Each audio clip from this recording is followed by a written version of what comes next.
மண்டை இருந்தா தானே மாமா மண்டை இல்ல மாமா. நீங்க சொன்ன ஒண்ணு கேட்காம நான் ஒரு ஆசையில போய் இது கல்யாணத்தை கட்டிட்டேன் மாமா. இப்ப நம்மளே அடிச்சிருக்க வேண்டிய வயசுல என்னது கல்யாணம் கட்டி 3 வருஷம் இல்ல மாமா. மாமா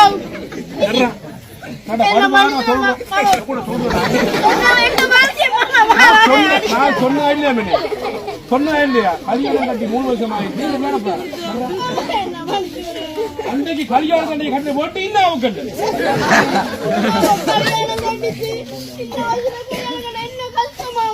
சொல்லு சொல்லு புரிய வேண்டும். குமார் கட்டினா குழந்தைகள் கட்டினா பண்டாரம் கட்டினா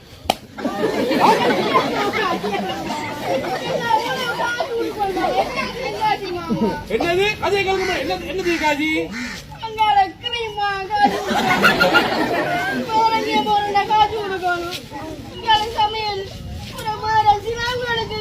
முதலாவது பொருளாதாரம் போல குடும்பத்துக்கு அப்ப சொன்ன மாமா. இப்ப எல்லாத்தையும் உணர்ந்துட்ட மாமா.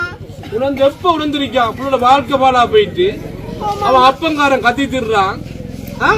இப்ப நான் உணர்ந்த நான் இந்த வாழ்க்கையை பாலாகி போட்டேன் மாமா. நல்லா படிச்சிருந்தேன் நீங்க சொன்ன முன்னுக்கு வசதியாவா மாமா. என்ன மன்னிச்சுக்கோங்க மாமா. என்ன மன்னிச்சுக்கோங்க. இனி அடிக்கலாம் சொல்லுடா தீர்வு இருக்கு அதுக்கு புள்ளோட வாழ்க்கை பூரா போயிட்டு கட்டின கல்யாணம் கட்டினதுதான் திரும்ப புதுப்பிக்கிறதா அழிச்சு போட்டு கீறதுக்கு என்ன பெங்கிலும் சித்திர கொப்பிக்குமா அது வாழ்க்கை?